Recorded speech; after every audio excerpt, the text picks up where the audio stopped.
pouvez me dire ce que vous voulez, mais ça pour moi, ça sent très bon pour Yamal. Alors ouais, vous allez me dire c'est Dembélé qui a gagné le trophée, d'accord. Mais c'est un trophée 11 mondial. Un trophée français, avec des votants français. Et regardez, 32,5% pour Dembélé, 30% pour Yamal. Sur un trophée français, Yamal a failli avoir autant que Dembélé. Il a que 2% en moins que Dembélé, les frères. C'était très serré. Est-ce que vous vous rendez compte de la dinguerie ou pas, les frères? Est-ce que vous vous rendez compte que là, quand tu sais que juste les votants, c'est des Français, mais imaginez ce que ça va être dans le monde entier. Avec les journalistes partout dans le monde qui seront un minimum objectif, qui ne vont pas d'office avoir cette préférence par rapport à Dembélé parce qu'il est français. Parce qu'en attendant, quand tu vois en Espagne, les sondages, les petits trophées comme ça autour de Yamal, mais je peux vous dire qu'il est très très très loin devant Dembélé. À aucun moment tu vois Dembélé qui est juste derrière Yamal avec 2%, c'est impossible. Donc c'est pour ça les gars, quand je vois que Yamal en France, il arrive deuxième avec 2% seulement de différence, je me dis ça sent bon les gars. Ça y est, il l'a remporté. C'est officiel les amis, Ousmane Dembélé remporte le 11 d'or de l'année. Vous allez être choqués du classement final des votes. Et pour ceux qui se demanderaient quelle est l'importance de ce trophée, dites-vous que le trophée est attribué après le vote du public. Et Lionel Messi, Zinedine Zidane, Maradona, tous ces grands noms-là l'ont déjà remporté. Et d'ailleurs, ici on a les derniers joueurs à l'avoir remporté. En 2019 c'était Sadio Mané, en 2021 c'était Karim Benzema, 2022 également c'était lui, Erling Haaland en 2023, 2024 Vinicius et 2025 Ousmane Dembélé. Et avant même de voir le résultat final des votes, voici ce que Ousmane Dembélé dit par rapport à sa saison.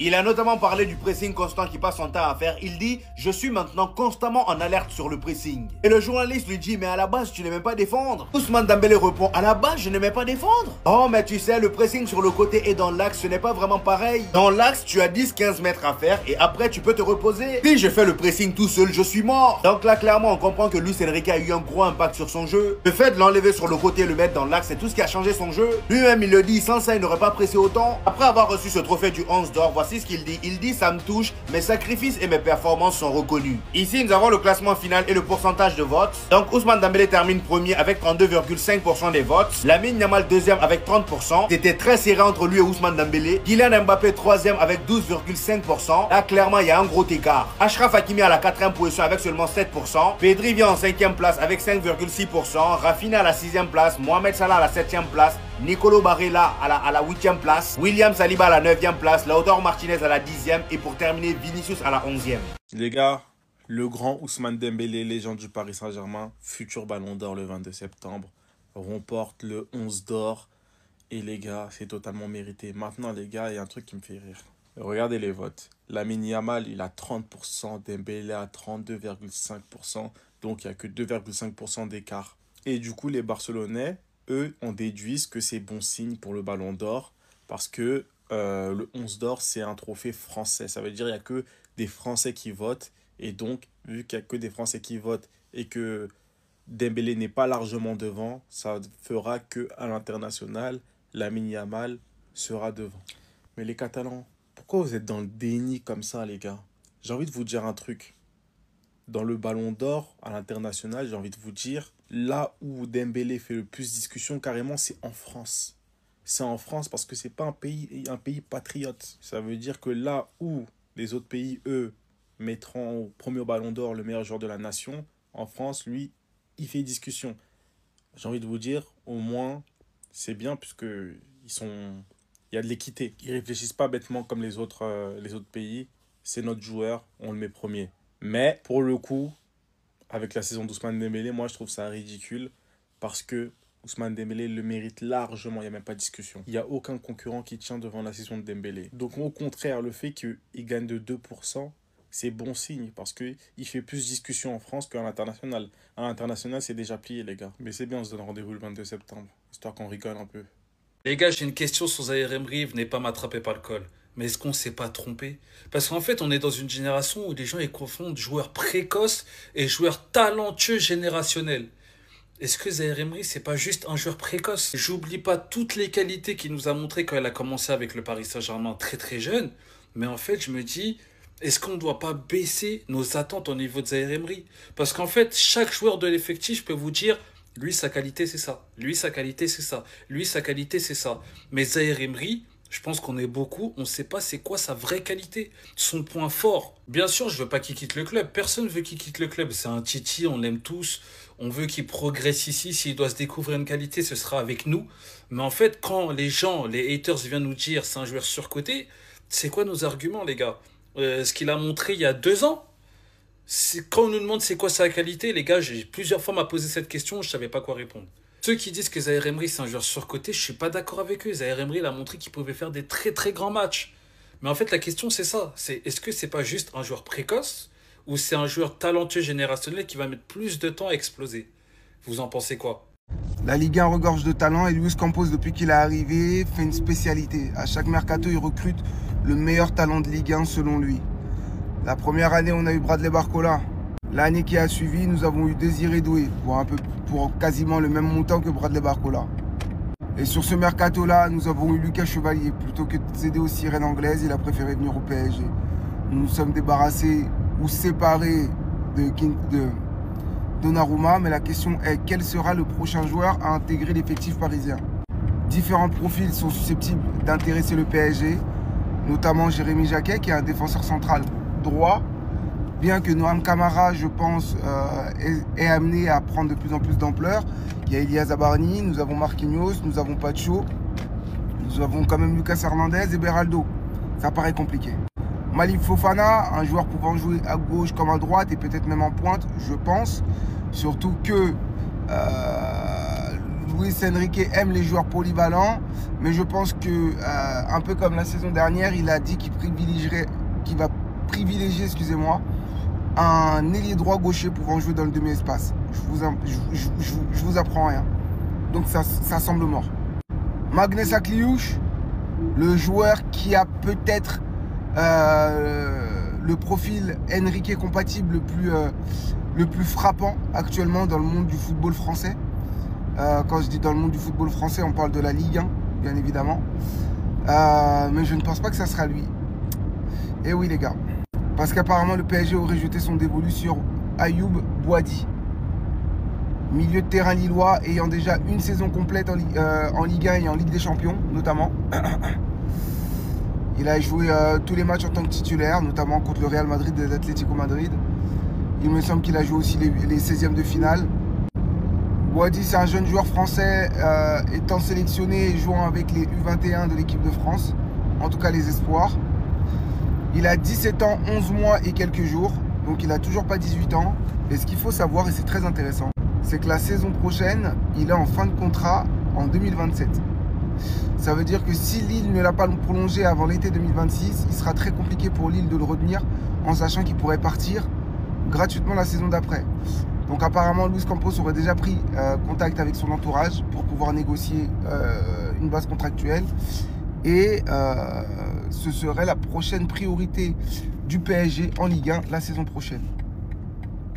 Ce qui devait arriver arriva, Ousmane Dembélé est Ballon d'Or. Et là vous allez me dire mais n'importe quoi, il remporte seulement le 11 d'or 2025. Pas du tout les gars, c'est juste que l'information a enfin fuité. La cérémonie est dans quelques semaines et comme on le sait, il y a toujours des fuites qui sortent du coup quelques semaines avant la cérémonie. Et malheureusement les gars, d'une source sûre, c'est Ousmane Dembélé qui remportera ce Ballon d'Or 2025. L'avantage au moins c'est qu'il fera déjà moins parler que celui de Rodri l'année dernière. Parce que oui les gars, on va pas se mentir, qu'on le donne à Lamine Yamal ou à Ousmane Dembélé, les deux le méritent. Donc franchement peu importe. Si c'est Ousmane Dembélé tant mieux, en plus c'est un joueur français. Même si les gars je ne suis pas du tout pour le PSG, Ousmane Dembélé c'est un joueur que j'apprécie et que j'aime voir jouer. Donc franchement je serais content pour lui s'il le remporte. Et puis il l'aura pas démérité, il aura eu plein de trophées. Même si les gars pour moi au PSG c'est Hakimi qui mérite le Ballon d'Or. Parce qu'il a fait une saison qui est plus constante et il a juste fait une saison qui est parfaite, hors norme. Et en plus, il a remporté plein de titres. Mais bon, je serais quand même content pour Ousmane Dembélé s'il l'a. Mais maintenant, vous le savez, c'est Ousmane Dembélé qui est Ballon d'Or. Plus besoin de parler de Lamine Yamal, c'est terminé, l'info est sortie. Ousmane Dembélé remporte le 11 d'or décerné par 11 mondial. Ah, ça sent l'euro. On va regarder si ça sent vraiment l'euro. 2019, Sadio Mané. Ah, j'imagine que ça devait sentir l'euro pour lui aussi. Il n'a pas eu le Ballon d'Or.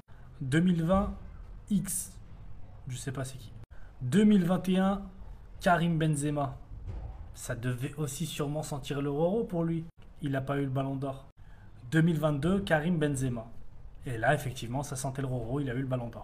2023, Erling Haaland. il devait aussi avoir une odeur d'or. Pourtant, il ne l'a pas eu.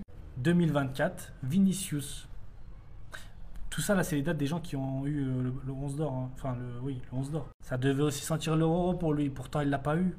Alors, je ne comprends pas comment on peut déduire que le fait de gagner le 11 d'or, c'est équivalent au fait de gagner le ballon d'or. Enfin, ça veut dire qu'on va gagner le ballon d'or, sachant que 1, 2, 3, 4 joueurs qui ont eu le 11 d'or n'ont pas eu le ballon d'or.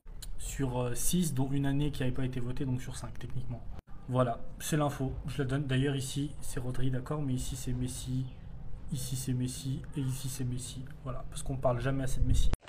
Voici tout simplement pour moi les plus grands détracteurs du Paris Saint-Germain. Tous ceux qui détestent tout simplement le PSG et Luis Enrique. Les rageux, les haineux. Mais il vous a fait taire. Il vous a fait taire.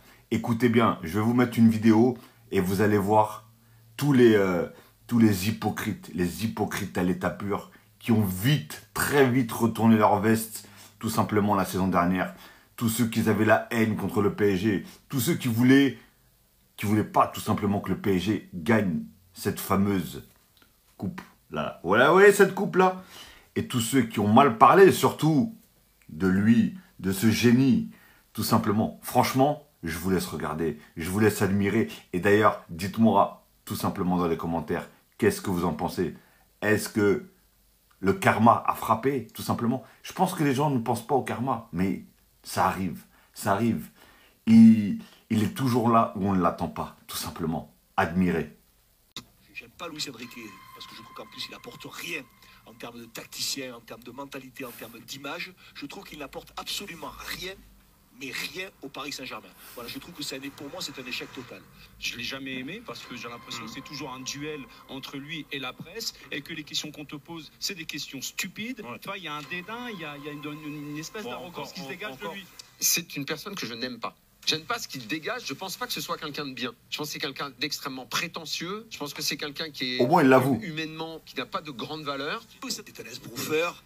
C'est un dictateur. Ça fait du totalitarisme en fait. Ça l'est. C'est Luis Enrique. Je veux juste qu'on arrête de dire que c'est un génie. C'est tout. C'est un entraîneur banal. Voilà tout. Vous êtes là sans arrêt là, à vous mettre des plumes dans le cul, à fêter des carnavals sur le PSG, sur Luis Enrique. Mais vous savez même pas ce que vous dites. Et on va continuer pendant 2 ans avec le génie. On aura giflé les idées de génie. Si Nasser s'en va, est-ce que quelqu'un d'autre pourrait prendre sa place, Wiki? Bah, moi. Donc Okay. qu'on me dise qu'est-ce que ce gars-là a apporté depuis qu'il est au club.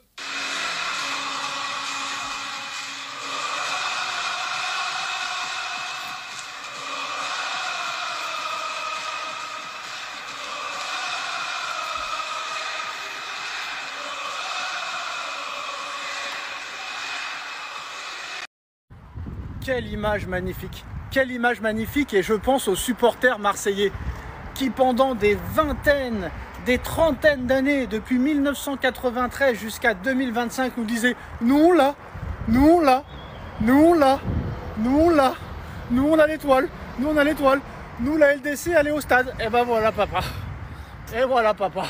Et en plus nous, on n'a pas joué 8 matchs, hein. On n'a pas joué 8 matchs contre Bruges, contre Glasgow Rangers, contre CSK Moscou. Nous on s'est tapé 17 matchs papa. 17 matchs! 17 matchs! Inter de Milan, 2 fois Arsenal, 2 fois Liverpool, même 3 fois Arsenal si tu rajoutes en poule, l'Atlético Madrid, Manchester City. J'en passe, c'est des meilleurs frères. On a battu les meilleurs clubs d'Europe en faisant 17 matchs, le double de vous.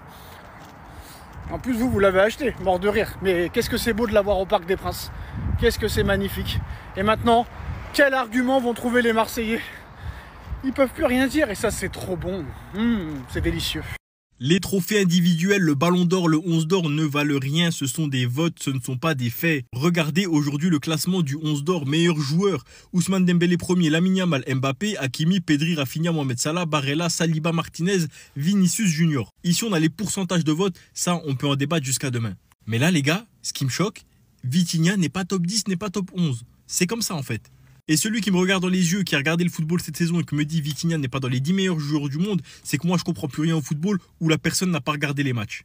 Ensuite, tu me dis que Mbappé a fait une saison meilleure que celle que Pedri. Je suis désolé les gars, Pedri il a été exceptionnel. Mbappé je l'aime bien et tout, hein. mais vraiment Pedri doit être plus haut que Kylian Mbappé. C'est une certitude. Donc moi je vous le dis les gars, les distinctions comme ça, comme le Ballon d'Or, comme le 11 d'Or n'ont aucune valeur. Ce sont des gens qui votent, ce ne sont pas des statistiques, ce sont des votes et les gens votent pas avec la raison, ils votent avec le cœur. C'est nul. Et je suis persuadé que les gens qui votent regardent moins de matchs que vous et moi. Que ce soit les votants du 11 d'Or et les votants du Ballon d'Or, etc. Les gars, je suis quasiment persuadé qu'ils regardent moins de matchs que nous. Pour moi, les seules distinctions individuelles dans le foot qui sont valables, c'est genre les meilleurs buteurs de tel championnat. Oui, statistiquement, tel meilleur buteur, on ne peut pas passer à côté. Mais quand tu commences à voter, oui, moi je préfère tel joueur, moi je préfère tel joueur, non. Tes préférences, on s'en fout. Nous, on veut des faits.